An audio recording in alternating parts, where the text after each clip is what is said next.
हिमाचल की बात करेंगे। कुल्लू में एक दर्दनाक हादसा हुआ है। कई बहुमंजिला इमारतें यहां पर गिर गई हैं। हादसे में कई लोगों की मौत की भी जानकारी है। हिमाचल प्रदेश से एक बड़ी खबर। कुल्लू में कई इमारतें देखिए ताश के पत्तों की तरह बिखर जाती है। कई लोगों की मौत हो गई है। हमने इंसर्कल कर दिया है, आप देख पाएंगे कि किस तरीके से एक बड़ी घटना घटती है। इस वक्त कुदरत का जो कहर है वो चारों तरफ हिमाचल में देखने को मिल रहा है। एक ऐसा प्रकोप जिससे हिमाचल के लोग इस वक्त किस तरीके से प्रभावित हैं, करहा रहे हैं। आप इन तस्वीरों में ज़रा देखिए। कुल्लू की ये तस्वीर है। नए बस स्टैंड के पास ये हादसा हुआ जहां पर एक एक कर कई इमारतें ताश के पत्तों की तरह चंद मिनटों में बिखर जाती हैं।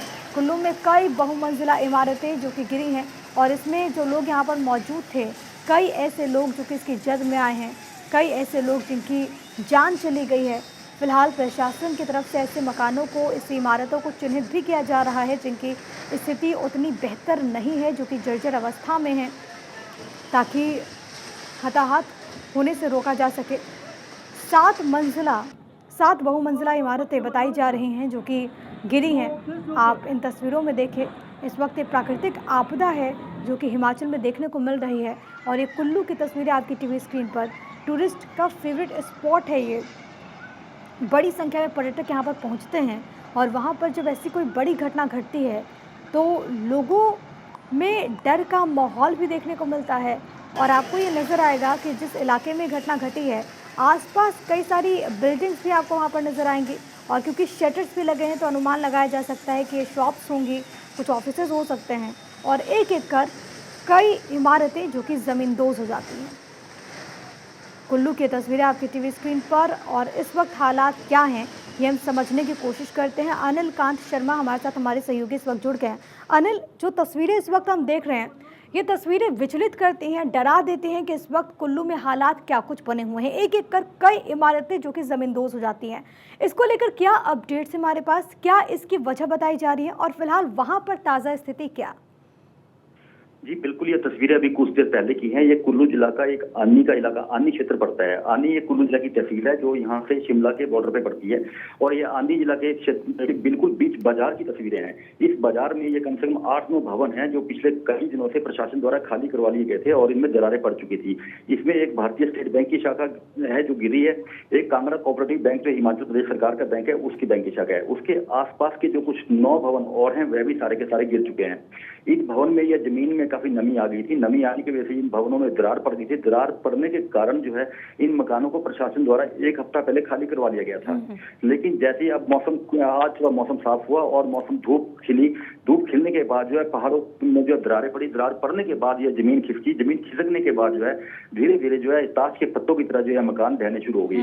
जैसा कि तस्वीरों में देख रहे हैं, सबसे ऊपर वाला मकान गिरता है, उसके ऊपर नीचे वाले पे गिरता है, नीचे वाला उसके नीचे पर गिरता है। तो धीरे धीरे तकरीबन 9 मकान ये सारे जो है बिल्कुल गिर चुके हैं और इन्होंने आसपास के मकानों को भी जो काफी नुकसान पहुंचा दिया है। जी अनिल कांत, हमारे दर्शक बहुत आसानी से ये समझे कि ज्यादा वक्त नहीं बीता जब उत्तराखंड के जोशीमठ से ऐसी तस्वीरें सामने आई थी। कई मकानों में दरारें पड़ गई थी। कुछ ऐसा ही हाल यहाँ पर बना हुआ है जैसा कि मेरे सहयोगी ये जानकारी दे रहे हैं। लेकिन ये एक राहत की बात है कि प्रशासन की तरफ से पहले ही ऐसे मकानों को चिन्हित किया गया और इस मकान में भी, यानी कि जो 7 इमारतें हैं जो कि ज़मींदोज़ हुई, उसमें भी कई सारी ऐसी इमारतें हैं जिनको खाली करा दिया गया था। लेकिन अनिल कांत, ये भी बताते चलिए दर्शकों को कि अभी ऐसे कितने और मकान हैं जिनमें ऐसी स्थिति है और प्रभावितों की संख्या कितनी बताई जा रही है? इसका कोई आकलन स्थानीय प्रशासन ने अभी तक किया?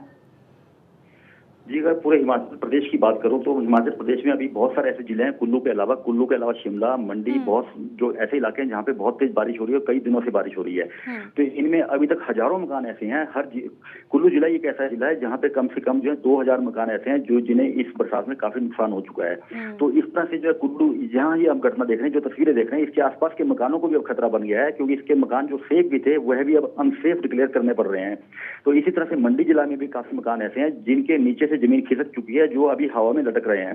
तो उन मकानों को भी खाली करवा लिया गया है। शिमला में ऐसे बहुत सारे मकान हैं जो इस बरसात में जो है जो ढहने की कगार पे आ चुके हैं। तो रोजाना जो है ऐसी खबरें आ रही हैं। पिछले कल भी मंडी जिला में जो है एक स्कूल बह गया है, जो कि एक क्लाउड बर्स्ट के बाद उस स्कूल में पानी आ गया था।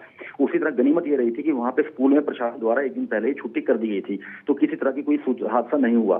तो हिमाचल प्रदेश में कुल मिला के इस बार जो मई महीने में बरसात हुई है और जून में गर्मी ज्यादा नहीं पड़ी है, उसकी वजह से पहाड़ों में नमी ज्यादा थी। नमी होने के कारण जो है एकदम बरसात आ गई और बरसातों की वजह से जमीन जो है नरम रही और वह पहाड़ जो हैं उन भवनों का वजन नहीं सह पा रहे हैं नमी होने के कारण, तो इसकी वजह से ये घटनाएं बढ़ती जा रही है।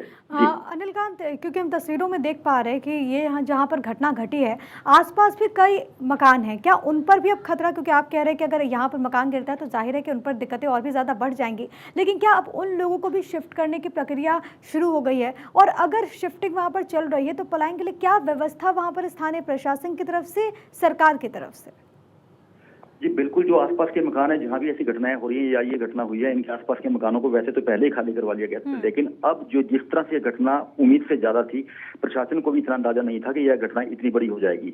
तो जितनी बड़ी यह घटना हुई है इस हिसाब से, क्योंकि पहाड़ ये एक ही है, एक ही पहाड़ पे सारे के सारे मकान बने हैं जो आपको दिखाई दे रहे हैं। ये पूरा अन्य क्षेत्र का मुख्य बाजार है, यहाँ पे सबसे ज्यादा पॉपुलेशन इसी इलाके में है। तो इस मकान, इसके आसपास के इलाके को जो प्रशासन के अधिकारियों द्वारा हमारी बात हुई, उन्होंने कहा इसे हम तुरंत अभी खाली करवा लिया जाएगा जिन मकानों में लोग रह भी रहे हैं। तो जिस तरह से घटना घटी है इससे अंदाजा लगाया जा रहा है कि ये घटना जो है और ज्यादा बड़ी हो सकती है। अभी भी जो है 2 दिन हिमाचल प्रदेश में और कुल्लू जिला, मंडी जिला में जो रेड अलर्ट, ऑरेंज अलर्ट कुछ जिलों में बताया गया है मौसम विभाग द्वारा, तो अभी भी इस तरह का खतरा बना हुआ है। तो कुल मिला के अगर हम कहें तो अभी बरसात का लगभग हिमाचल प्रदेश में 2 हफ्ते 3 हफ्ते के आसपास बचे हुए हैं। और जिस तरह से अभी कुल्लू जिला, वैसे भी हिमाचल प्रदेश का कुल्लू जिला ऐसा जिला है जो अभी तक देश और दुनिया से कटा हुआ है, इसके सारे रास्ते चारों तरफ से बंद हैं और यहाँ पे कई तरह की दिक्कत आ रही है। तेल, पेट्रोल, डीजल खत्म हो चुका है, कई तरह का राशन खत्म हो चुका है, सीमेंट, सरिया, कंस्ट्रक्शन बंद हो चुकी है और बिल्कुल दूध, दही, ब्रेड और इस तरह की कोई भी चीजें जो है पिछले 1 हफ्ते से जो नहीं पहुंच पा रही हैं। तो कुल मिला के अभी जो हालात है, नदियों में जलस्तर बढ़ा हुआ है, नालों में जलस्तर बढ़ा हुआ है,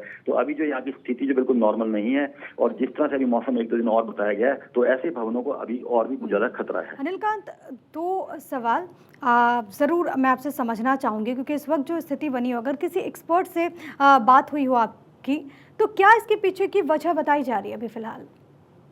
ये बिल्कुल हमारी कुछ एक्सपर्ट काफी दिनों से लगातार बात हो रही है। एक्सपर्ट्स का मानना यही है कि हिमाचल प्रदेश में जो यहाँ के जो है जियोलॉजिकली इसके जो है जब भी मकान बनाए जाते हैं उसके लिए विभाग बने हुए हैं। वो जो है टाउन एंड कंट्री प्लानिंग से मकानों के नक्शे तो पास करवा लेते हैं, लेकिन जिस जगह पे बनना है उस जगह का स्टेटस ऐसा है, उस जगह भूमि कैसी है, क्या उसके नीचे कोई चट्टान है या नहीं है, कहीं कच्ची भूमि में मकान तो नहीं बन रहे, ऐसा कोई विभाग नहीं है जो मकानों को ऐसी कोई परमिशन दे। तो अब इसके ऊपर भी सरकार जो है, पिछली कैबिनेट में हिमाचल प्रदेश की सरकार ने इसके ऊपर विचार किया है कि अब जो मकान पास किए जाएंगे, अब लोगों को जो सर्टिफिकेट दिए जाएंगे उन्हें ऐसी जगह देखकर दिए जाएंगे कि जहाँ पे कोई भविष्य में खतरा ना हो। कुल्लू मनाली में जो पहले हादसा हुआ है, कुल्लू मनाली में बहुत सारे मकान ऐसे रह गए हैं कि जो मकान का निर्माण हुआ है वो भी उस तरीके से नहीं हुआ है और इसी वजह से ऐसी घटनाएं घट रही हैं। बहुत धन्यवाद आपका तमाम बातचीत और जानकारी हम तक पहुंचाने के लिए। इसी पर अधिक जानकारी के साथ मेरी सहयोगी पूजा यादव भी न्यूज रूम से मौजूद हैं। पूजा, हम और आप जो मैदानी हिस्सों में रहते हैं, हम सोचते हैं कि अगर छुट्टी मिले तो हम चले जाएं पहाड़ी राज्यों में, लेकिन पहाड़ी राज्यों से ऐसी तस्वीरें आना ये डरा देती हैं और ख़ास तौर पर सवाल कई सारे हमारे जहन में भी उठते हैं कि आखिरकार इसके पीछे कारण क्या है? क्या सिर्फ और सिर्फ अधिक वर्षा या फिर इसके अलावा जो कि पहाड़ों के साथ अनदेखी हमने देखी है वो भी एक प्रमुख कारण? देखिए, बचपन से हम किताबों में पढ़ते आ रहे हैं लालच बुरी बला है, लेकिन आज तक हमने अपनी ज़िंदगी में इसको आत्मसात नहीं किया। अगर हमने इसे आत्मसात किया होता तो उसी लालच के कारण आज ये भुगतान इन पहाड़ों पर लोगों को ना करना पड़ रहा होता। हमने देखा है कि पहाड़ों पर ये जो दरकन शुरू हुई है, ये सबसे बड़ी वजह इसकी ये है जो एक लोगों की जो पॉपुलेशन है वो तेज़ी से हिमालय यानी हिमाचल की तरफ रुख करे, क्योंकि आपने जैसे जिक्र किया कि अगर छुट्टी मिलती है तो तुरंत आदमी यही सोचता है कि प्रकृति के करीब रहे।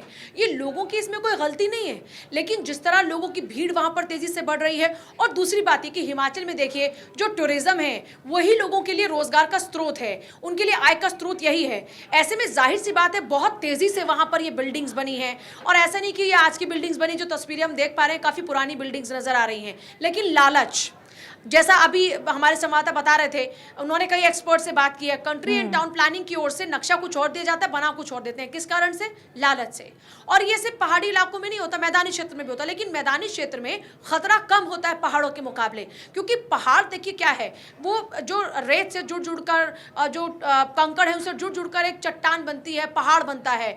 तो अगर आप वहां पर ये सोचें कि आप मैदान की तरह वहां दोहन करेंगे पहाड़ों का और आगे चलता रहेगा, तो ऐसा नहीं हो पाएगा। पहाड़ पर रह रहे लोग, पहाड़ पर बसे जो लोग, इस वक्त अपनी कमाई के लिए वहां पर पहुंचे लोग, उनको ये सोचना होगा कि अगर आप किसी का भी दोहन करोगे, आप कभी भी शोषण करोगे, तो एक बार तो वो वक्त आएगा जब आपको त्राहिमाम त्राहिमाम कहना पड़ेगा, क्योंकि हर किसी की एक क्षमता है और शायद पहाड़ों की भी वो जो क्षमता है ना बर्दाश्त करने की, वो अब खत्म हो चुकी है। यही वजह है कि इस बार की बारिश ने ये पूरा जवाब दिया है कि अगर आप इतना ज्यादा पहाड़ों का शोषण करोगे, अगर आप इतना दोहन करोगे, तो खामियाजा कुछ ऐसे ही भुगतना पड़ेगा। हमने केदारनाथ की त्रासदी से क्या सबक लिया? हमने वहां पर इतनी तबाही देखी, लोगों की जान गई, इतना जान माल का नुकसान हुआ, हर किसी की रूह कांप गई थी वो तस्वीरें देखकर। लेकिन उसके बाद हमने क्या किया? फिर से वही पहाड़ों का दोहन चल रहा है। अब देखिए कितने विकास कार्यों के मद्देनजर इतने सारे हाईवेज बनकर वहां पर तैयार हो रहे हैं, खुदाई चल रही है, पहाड़ों को तोड़ा जा रहा है, क्रैशर्स का इस्तेमाल किया जा रहा है, ब्लास्ट किया जा रहा है, पहाड़ खोखला हो चुका है। और हमने जोशीमठ में भी देखा, ये एक बड़ी वजह है कि विकास होना जरूरी है, लेकिन होता क्या है ना, वही लालच, सबकी जड़ लालच है और वो अपनी कमीशन खोरी, सबका अपना बचत। पूजा आपने समझाया कि प्रकृति का प्रतिशोध है। 2013 का आपने जिक्र किया, केदारनाथ आपदा हम सब ने देखी, कुछ महीने पहले हमने उत्तराखंड के जोशीमठ की तस्वीरें देखी और अब ये तस्वीरें देख रहे हैं। इन सब के बीच लोग तो परेशान होते हैं, लेकिन सबसे बड़ी चुनौती ये होती है क्योंकि पहाड़ी राज्यों का जो आर्थिक स्रोत है वो तो टूरिज्म पर टिका हुआ है, जो लोग वहाँ पर पहुँचते हैं उस पर वो लोग डिपेंड करते हैं। अब जाहिर है कि ऐसी तस्वीरें जब सामने आती हैं तो लोगों की संख्या भी घटने लगती है। अब उसको वापस से पटरी पर लाना और रिस्टोरेशन का काम करना एक बड़ी चुनौती होगी सरकार के लिए। देखिए वक्त लगता है, जाहिर सी बात है, लेकिन लोग भूल जाते हैं। केदारनाथ की त्रासदी लोगों ने देखी, लेकिन हाल देखिए फिर वही है। और अभी हिमाचल में भी अभी आज तबाही देख रहे हैं, कुछ दिन बाद लोग भूल जाएंगे और फिर वही ढर्रा सब शुरू हो जाता है जो पुराना ढर्रा होता है।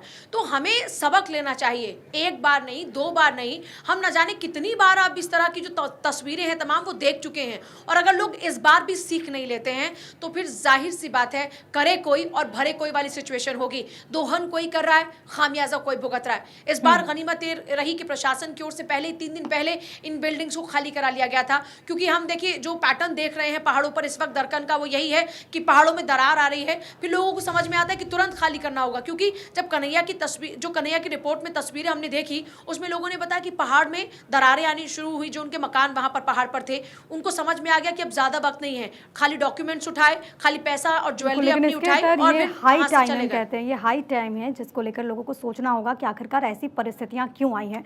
पूजा बहुत धन्यवाद आपका तमाम बातचीत और जानकारी हम तक पहुंचाने के लिए। तो हिमाचल में चारों तरफ तबाही है, आपसे यही अपील कि अपना बहुत ख्याल रखिए।